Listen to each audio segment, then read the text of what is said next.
Hi hello नमस्कार सर्वांना, स्वागत आहे तुमचं माझ्या यूट्यूब चॅनलवर। तर आज आपण करणार आहोत कराची हलवा। तर ते अतिशय साध्या सोप्या पद्धतीत आणि कमी साहित्यात बनवलेला आहे। तर सुरुवात करूया। हे बघा, एक कढई घेतलेली आहे आणि त्यामध्ये हे बघा एका भांड्याने असं ही एक वाटी अशी मी साखर घेतलेली आहे। आणि आता एक वाटी साखर आहे तर अर्धी वाटी त्यासाठी पाणी घेतलेलं आहे।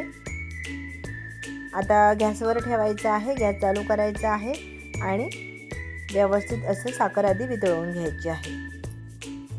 असं ढवळून घ्यायचं आहे। स्वादाला थोडीशी वेलची पावडर टाकायची आहे। आता हे बघा चांगले उकळून घेतलेलं आहे। आता पूर्ण साखर वितळली गेलेली आहे। आता यामध्ये सर्रास लाल आणि पिवळा कलर टाकला जातो। तर मी पिवळा कलर टाकलेला आहे, लाल कलर माझ्याकडे अवेलेबल नव्हता म्हणून मी पिवळा कलरच टाकलेला आहे। आता हे व्यवस्थित कलर टाकलेला आहे आणि व्यवस्थित असं शिजवून घेऊयात। त्यामध्ये थोड्याशा केसर काड्या टाकून घेऊयात। हे बघा, आता केसर काड्या टाकलेल्या आहेत। आता शिजवून घेऊया व्यवस्थित पाक असा। आता एका साईडला शिजतो आहे तर दुसरी आपण तयारी करूयात। आता हे बघा, हे जवळपास मी 1 कप असा कॉर्नफ्लॉवरचं पीठ घेतलेलं आहे आणि 1 कप कॉर्नफ्लॉवरच्या पिठाला 1.5 कप पाणी टाकायचं आहे। किंवा कोणतंही भांडं घ्या तुम्ही, 1 कप कॉर्नफ्लॉवर घेतलं तर 1.5 पट पाणी घ्यायचं आहे। आता हे बघा, हे व्यवस्थित असं मिक्स करून घेणार आहोत। पाणी आणि पीठ एकत्र करून घ्यायचं आहे। अशी पेस्ट करून घ्यायची आहे याची। सगळ्या गुठळी फोडून घ्यायची आहे या पद्धतीने। तोवर तिकडं पाकही शिजला जातो आहे। आता झालेला आहे आता व्यवस्थित मिक्स। आता इकडं पाक व्यवस्थित शिजला गेलेला आहे। आता व्यवस्थित असा ढवळून घेऊया। आता एका हाताने हेही ढवळायचं आहे व्यवस्थित आणि हे ओतून घेऊयात, कारण खाली कॉर्नफ्लॉवरचं पीठ राहील म्हणून असं टाकताना ढवळूनच घ्यायचं आहे। आता मात्र गॅसची फ्लेम लो टू मिडियम ठेवायची आहे आणि सतत हलवत राहायचं आहे।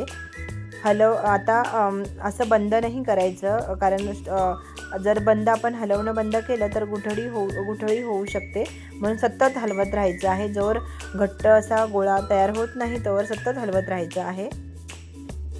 हे बघा, आता हे सतत हलवत राहायचं आहे। आता मात्र घट्ट होत आलेलं आहे। गॅसची फ्लेम पूर्ण बारीक करायची आहे। आता हे बघा, आता व्यवस्थित अशा पकडीने पकडायचं आहे आणि सतत मिक्स करून घ्यायचं आहे। आता हे बघा, असं सतत हलवत राहायचं आहे। हे बघा, सतत हलवत राहायचं आहे। हे बघा, सतत। आता तुम्हाला सांगते, ह्याच्या पुढे अजून 20 ते 25 मिनटं मला शिजवायला लागलेली आहे। आता 1 चमचाभर असं तूप टाकायचं आहे आणि परत 5 मिनटं चांगलं मिक्स करून घेणार आहोत किंवा हलवून घेणार आहोत। हे बघा, जितका तुम्ही हलवत राहात, ह्या कराची हलव्यामध्येच आपल्या म्हणजे कृती केली आहे। त्याच्यामध्ये कराची हलवा जितका हलवा तेवढा हा टेस्टला खूप छान लागतो। हे बघा, आता परत 5 मिनटं मिक्स करून घेतलेलं आहे आणि परत 1 चमचा तूप टाकलेलं आहे। असं मी 3 ते 4 वेळा असं 1 चमचा असं तूप टाकून सतत परत हलवत राहायचं आहे। 5 मिनटं चांगलं मिक्स करायचं आहे, परत तूप टाकायचं आहे। हे बघा, जोर चकाकी येत नाही या बॅटरला तोवर हे चांगलं असं मिक्स करून घेणार आहोत। अजून हे शिजलेलं नाही, अजून हे मिक्स करायचं व्यवस्थित।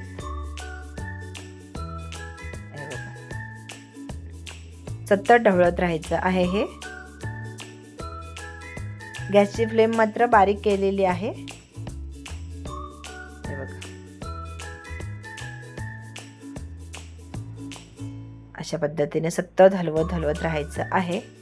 आता यामध्ये जास्त करून मगजबी टाकले जाते। मी इथं काजूचे तुकडे टाकलेले आहेत, मगजबी माझ्याकडे नव्हती म्हणून मी टाकलेली नाही।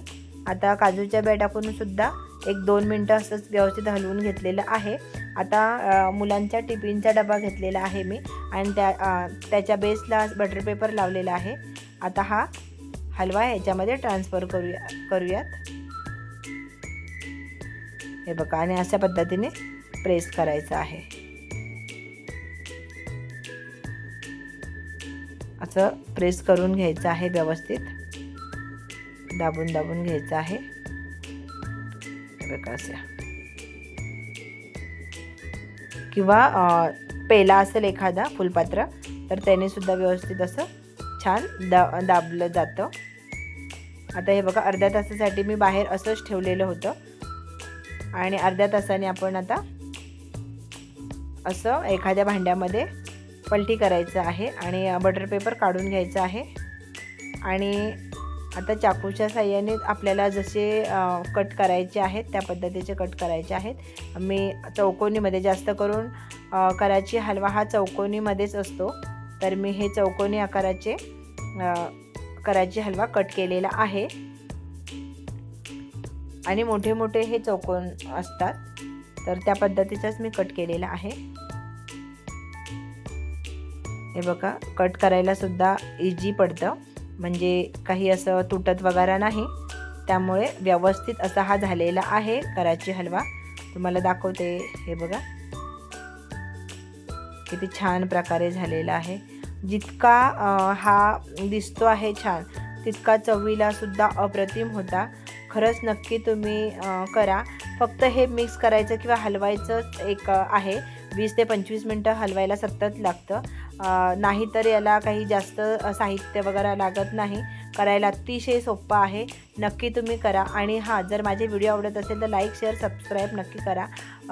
काही तुमच्या शंका असतील तर कमेंटमध्ये नक्की सांगा.